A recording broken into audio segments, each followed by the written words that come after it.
चलिए friends, good morning. आप लोग कैसे हैं? उम्मीद करते हैं आप लोग अच्छे होंगे। आज हम कक्षा 11 में चैप्टर नंबर 5 में न्यूटन के गति के नियम पढ़ने चल रहे हैं कि न्यूटन के गति के नियम क्या होते हैं, कितने प्रकार के होते हैं। इसको हम क्रम वाइज पढ़ेंगे। ठीक, तो देखिए न्यूटन के गति के 3 नियम हैं। प्रथम नियम, द्वितीय नियम और तृतीय नियम। ठीक, तो इसको हम पढ़ेंगे न्यूटन की गति के नियम। ठीक, तो उसमें देखिए न्यूटन की गति का प्रथम नियम क्या है। देखिए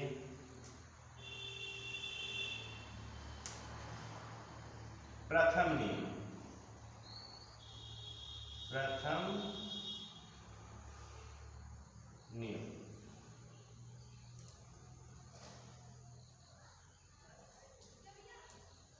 न्यूटन की गति का प्रथम नियम क्या है। देखिए न्यूटन की गति का प्रथम नियम है कि यदि कोई वस्तु विरामावस्था में है, ठीक, यदि कोई वस्तु, जैसे यह वस्तु है कोई, ठीक, यहाँ वस्तु रखी गई है, यदि कोई वस्तु विरामावस्था में यहाँ रखी गई है तो वह विरामावस्था में रहेगी। क्या रहेगी? विरामावस्था में रहेगी जब तक कि उस पर कोई बाह्य बल ना लगाया जा, आरोपित किया जाए, ना लगाया जाए। ठीक, तो वह क्या होगी? विरामावस्था में रहेगी। जैसे यहाँ कोई वस्तु रखा गया है, अगर यह विरामावस्था में है तो यहीं की स्थित रहेगी। अगर इस पर हम बाह्य बल लगाएंगे, कोई बल आरोपित यहाँ करेंगे या बल F लगाएंगे तो क्या होगा? यह कुछ दूर क्या होगी? विस्थापित होगी। तो यह क्या होगी? स्थिति में क्या होगी? परिवर्तन होगी। तो यही जो स्थिति में परिवर्तन हो गई यही बल कहलाता है। तो यही प्रथम नियम है कि यदि किसी वस्तु को कोई वस्तु विरामावस्था में है तो वह विरामावस्था में रहेगी जब तक कि उस पर कोई बाह्य बल ना लगाया जाए। ठीक, तो इसको हम पढ़ते हैं। देखिए यदि कोई वस्तु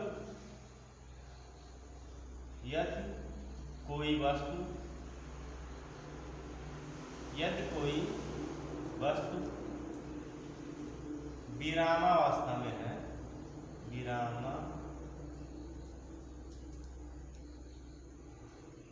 यदि कोई वस्तु विरामावस्था में है तो वह विरामावस्था में है,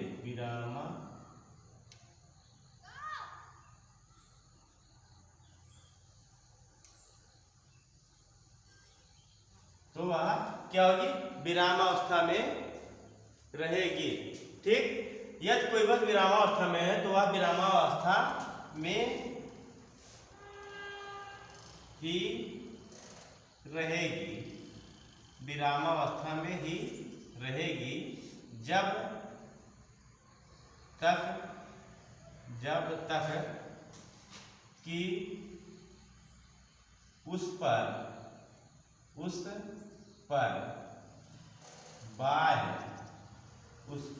बाह्य बल ना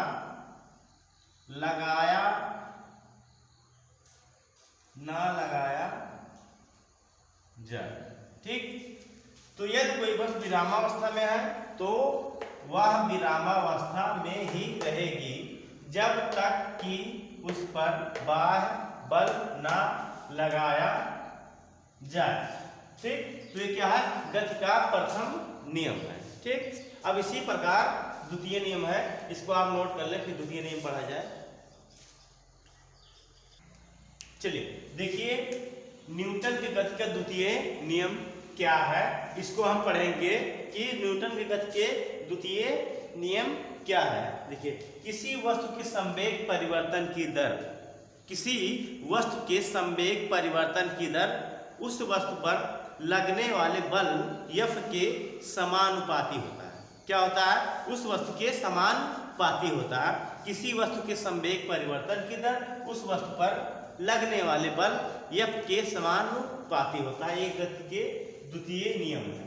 ठीक, न्यूटन के गति के क्या है? द्वितीय नियम है। ठीक, तो इसको हम लिखते हैं कि किसी वस्तु के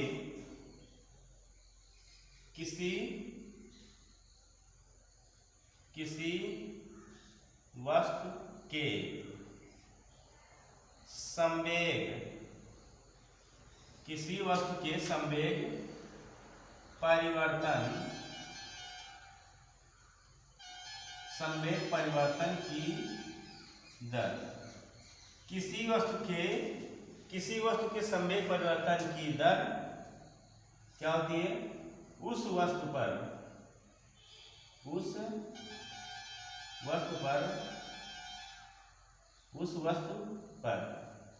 ठीक, किसी वस्तु के संवेग परिवर्तन की दर क्या होती है? उस वस्तु पर लगने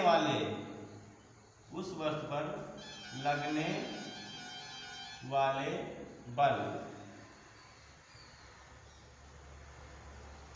F के समानुपाती होता है,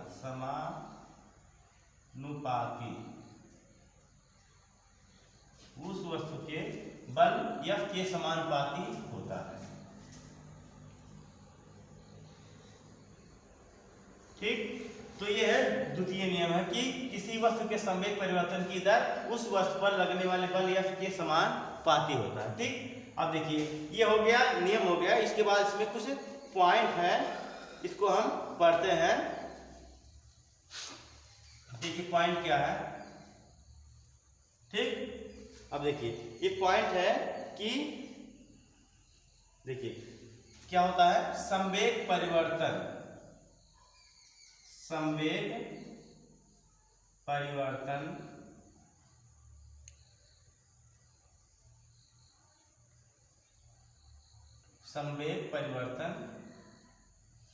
की दिशा। ठीक, देखिए कुछ पॉइंट है। देखिए क्या है कि संवेग परिवर्तन की दिशा सदैव क्या होती है? संवेग परिवर्तन की दिशा सदैव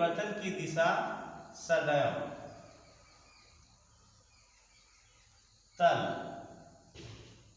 की दिशा में होती है। सदैव तल की दिशा में होती है।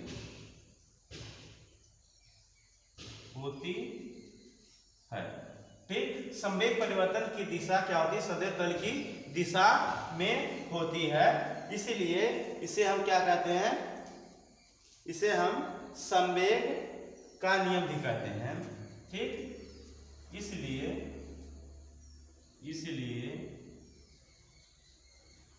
इसे हम संवेग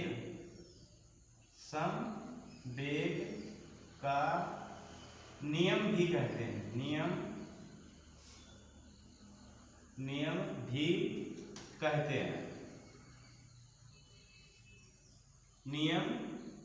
भी कहते हैं। ठीक, इसीलिए इसे हम क्या कहते हैं?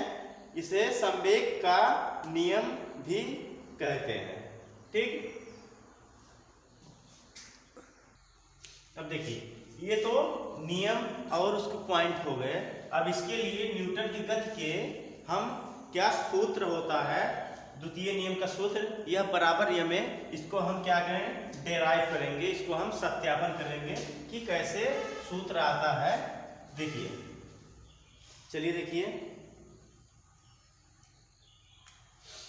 देखिए इसको हम लिखेंगे। पहले छोटा सूत्र बना लें। देखिए ये मान लीजिए कोई क्या है? वस्तु है जिसका द्रव्यमान क्या है? यम। एक वस्तु है जिसका द्रव्यमान क्या है? यम है। देखिए और इसका वेग, प्रारंभिक वेग u है। ठीक, t समय बाद इसका वेग क्या हो जाता है? v हो जाता है। t समय बाद क्या होता है? v हो जाता है। तब देखिए क्या होगा इसमें। ठीक, इसमें क्या होगा? देखिए क्या होता है कि इसको मानेंगे कि माना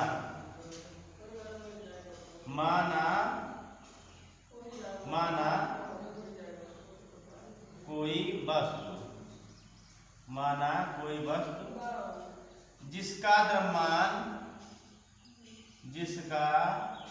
द्रव्यमान जिसका द्रव्यमान यम, ठीक। माना कोई वस्तु जिसका द्रव्यमान क्या है, यम है, तथा तथा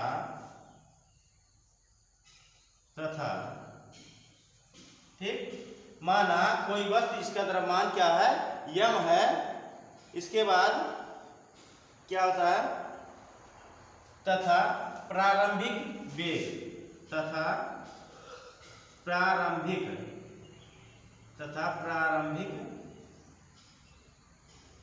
वेग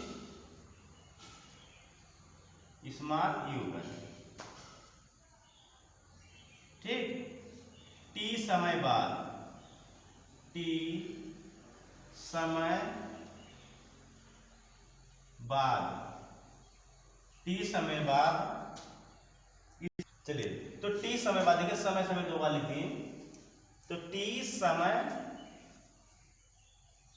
बाद, टी समय बाद इसका वेग क्या होता है, v हो जाता है, इसका वेग क्या होता है, v हो जाता है, ठीक। ये हमने मान लिया कि माना कोई वस्तु जिसका द्रव्यमान यम है तथा प्रारंभिक वेग u है, t समय बाद इसका वेग क्या होता है, u से बढ़कर v हो जाता है, ठीक। इसके बाद हम लिखेंगे, इसको आप नोट कर लें। चलिए इसके बाद देखिए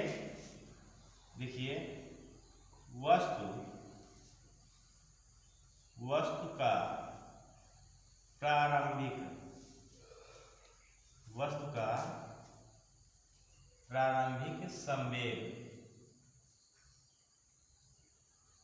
P1 बराबर, ठीक।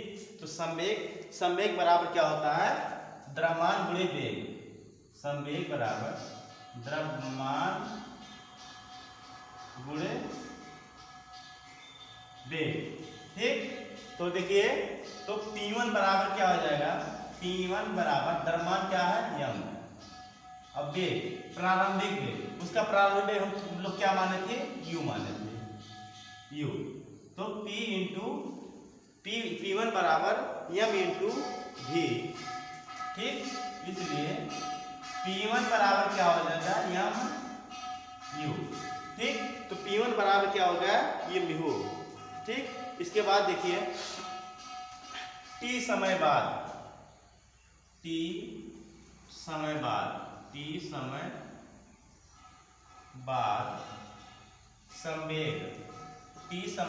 संवेग P2 बराबर क्या हो जाएगा, ये भी क्या होगा, द्रव्यमान गुणे संवेग बराबर द्रव्यमान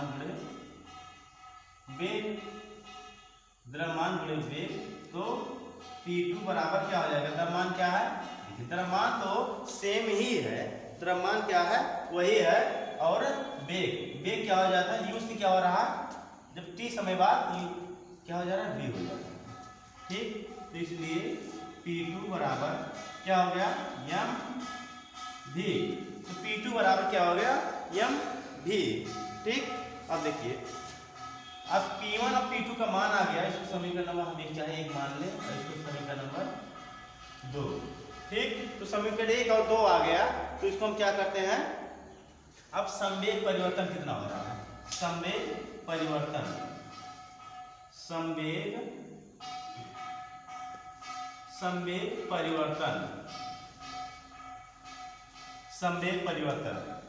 ठीक। अब देखिए संवेग में परिवर्तन कितना हो रहा है, इसको देखिए कि संवेग परिवर्तन बराबर क्या हो रहा है, ठीक। संवेग परिवर्तन P2 माइनस P1, यही तो है संवेग, P1 और P2 है, तो संवेग परिवर्तन क्या हो रहा है, P2 माइनस P1, ठीक। अब यहाँ मान ला के हम रखेंगे, P2 का मान कितना है, m v, माइनस P1 का मान क्या है, m u, ठीक। कितना हो गया, ये हो गया। इसके बाद हम यहाँ क्या करेंगे, देखिए m दोनों जगह है, ठीक। तो संवेग परिवर्तन यहाँ t होगा, संवेग परिवर्तन वो टी से बना, तो टी बराबर क्या हो जाए P2 माइनस P1। अभी देखिए यहाँ यम क्या है, तो टी बराबर क्या हो जाएगा, यम कॉमन है तो V माइनस यू। ठीक, तो टी बराबर क्या हो गया, यम अपान यम V माइनस यू। ठीक, अब देखिए तो संवेग परिवर्तन होता तो टी है, तो यहां से जब हम टी यहां करेंगे तो इसलिए संवेग परिवर्तन बराबर हो जाएगा संवेग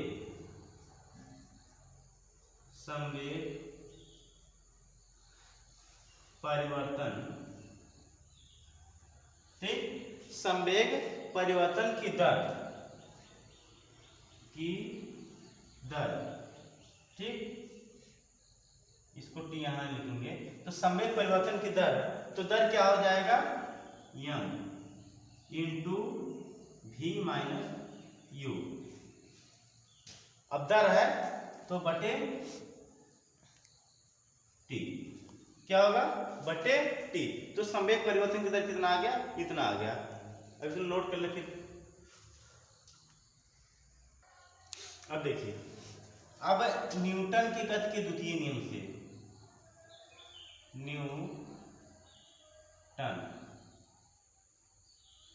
न्यूटन के गति के द्वितीय नियम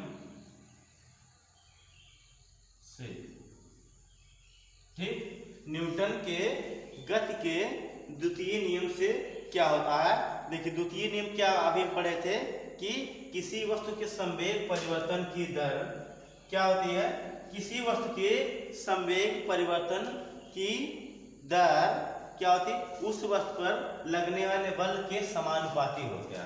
माने यानी जो बल होता है ये प्रोपोर्शनल किसके होता है, कि किसी वस्तु के संवेग परिवर्तन की दर, संवेग परिवर्तन की दर कितना है, ये देखिए यहाँ संवेग परिवर्तन की दर यम V माइनस यू अपान P। तो किसी वस्तु के संवेग परिवर्तन की दर उस वस्तु पर लगने वाले बल F के समानुपाती होता है। ठीक, ये हमारा क्या है, न्यूटन के गति का द्वितीय नियम है। तो इसको हम हल करेंगे, या देखिए यहाँ प्रोपोर्शनल है, जब ये प्रोपोर्शनल हटेगा तो क्या होगा, यहाँ कोई नियतांक आएगा, बराबर लगेगा, प्रथम हटेगा तो बराबर लगेगा, कोई नियतांक आएगा, मान लीजिए वहाँ k है। ठीक, k into M V minus U upon T. ठीक, ये हो गया। अब देखिए ये इतना अब हो गया, इसके बाद अब देखिए, इसके बाद देखिए पीछे हम पढ़ चुके हैं वेग परिवर्तन की दर।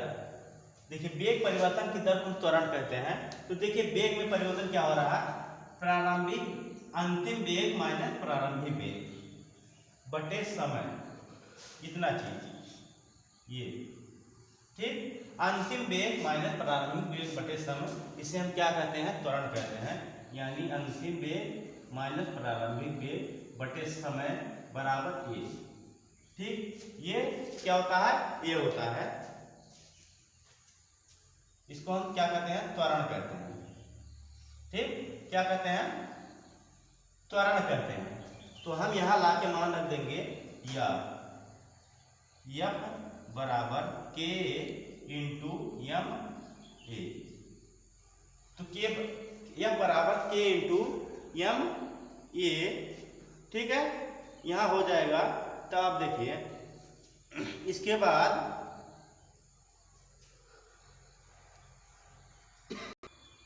अब देखिए यहाँ F बराबर K इंटू यम ए आ गया। यदि K बराबर 1, यदि K बराबर 1 तो क्या हो जाएगा, F बराबर यम ए। तो क्या हो जाएगा, F बराबर यम ए। F बराबर क्या हो गया, यम ए देखिए ये है न्यूटन का द्वितीय नियम है, यह बराबर m a, ठीक। यानी इसको हम लिख सकते हैं यह मतलब बल, बल बराबर, देखिए ये क्या है, द्रव्यमान, द्रव्यमान गुणे त्वरण, ठीक। यह बराबर यह में या बल बराबर द्रव्यमान गुणे त्वरण, ठीक। ये न्यूटन का द्वितीय नियम का सूत्र आ गया। आप लोग इसको नोट कर लें कि तृतीय नियम पढ़ा जाए। चलिए देखिए तृतीय नियम क्या है कि द्वितीय नियम पढ़ चुके, अब तृतीय नियम है कि जब किसी वस्तु पर बल लगाया जाता है, जब किसी वस्तु पर बल लगाया जाता है तो वह वस्तु भी उस पर उतना ही बल लगाती है, परंतु क्या होते है, विपरीत दिशा में बल लगाती है, ठीक। तो तृतीय नियम क्या है, यदि कोई वस्तु क्या है कि जब कोई वस्तु द्वारा दूसरी वस्तु पर बल लगाया जाता है, जब कोई वस्तु दूसरी वस्तु पर बल लगाती है तो दूसरी वस्तु भी पहली वस्तु पर उतना ही बल परंतु विपरीत दिशा में लगाती है, ठीक। यह है न्यूटन के गति का तृतीय नियम, ठीक। तो जब किसी वस्तु द्वारा, इसको लिखेंगे हम कि जब किसी वस्तु द्वारा, जब किसी वस्तु द्वारा, जब किसी वस्तु द्वारा, ठीक, जब किसी वस्तु द्वारा दूसरी वस्तु पर, दूसरी वस्तु पर, दूसरी वस्तु पर बल लगाती है, बल लगाती है, बल लगाती है तो दूसरी वस्तु भी पहली, दूसरी वस्तु भी पहली वस्तु पर, पहली वस्तु पर उतना ही बल, उतना ही बल, परंतु उतना ही बल परंतु विपरीत, विपरीत, उतना ही बल परंतु विपरीत दिशा में लगाती है, लगाती है, ठीक। जब किसी वस्तु द्वारा दूसरी वस्तु पर बल लगाती है तो दूसरी वस्तु भी पहली वस्तु पर उतना ही बल परंतु विपरीत दिशा में लगाती है, बल लगाती है, ठीक। यह है क्या है, न्यूटन के गति का तृतीय नियम है, ठीक। अब देखिए ये तीनों नियम हम लोग पढ़ चुके हैं, ठीक। आप लोग इसको नोट कर लें, ठीक। अगर वीडियो अच्छी लगे तो हमारे वीडियो को लाइक, शेयर और कमेंट करें।